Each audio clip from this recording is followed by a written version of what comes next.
Bonjour, alors mon nom est Julia. Aujourd'hui, je vais vous parler du haka comme moyen de communication. Donc, tout d'abord, vous savez probablement que la parole, ce n'est pas le seul moyen de s'exprimer. Il y a plusieurs cultures qui utilisent par exemple le chant, la danse ou encore les dessins. C'est d'ailleurs le cas des Maoris. Donc, c'est un peuple qui vient de la Nouvelle-Zélande et eux, ils utilisent le haka comme, qui est une danse en fait, comme moyen d'exprimer des émotions ou encore des états d'esprit. Donc, dans ma présentation, il sera question de l'utilisation traditionnelle du haka, donc c'est-à-dire à sa création. Puis par la suite, cette danse-là a évolué au fil du temps, donc je vais aussi vous parler de son utilisation de nos jours. Donc, l'utilisation traditionnelle du haka. Donc, à l'époque, le haka était utilisé surtout sur les champs de bataille, quand deux tribus s'affrontaient. Donc, ça servait premièrement à faire peur à l'adversaire. Ça servait aussi d'encouragement pour les membres de la tribu. Puis finalement, ça servait aussi de préparation physique et mentale à la bataille. À l'inverse, ça pouvait aussi servir de signe de paix. Donc, ils pouvaient demander la paix en performant un haka. Ça symbolisait la force, l'unité et la fierté de la tribu. Puis, c'était performé seulement par les hommes.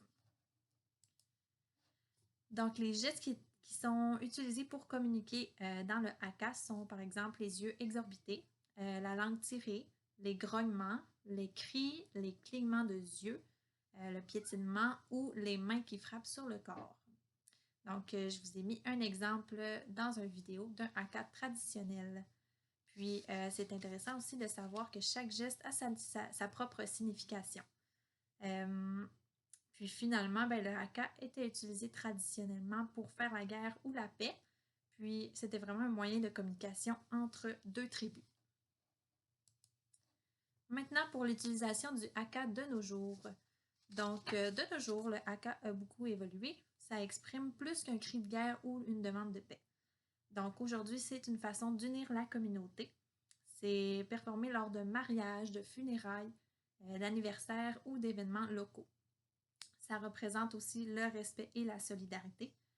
Et de nos jours, les femmes peuvent aussi performer des haka. Donc, il y a certaines sortes de haka que les femmes peuvent performer. Et finalement, il y a aussi l'équipe de rugby néo-zélandaise qui s'appelle les All Blacks. Alors, eux, ils font un haka avant chaque match. Donc, je vais vous parler un petit peu plus en détail de la performance d'un haka avant la partie de rugby par les All Blacks. Donc, premièrement, ça sert à intimider l'adversaire.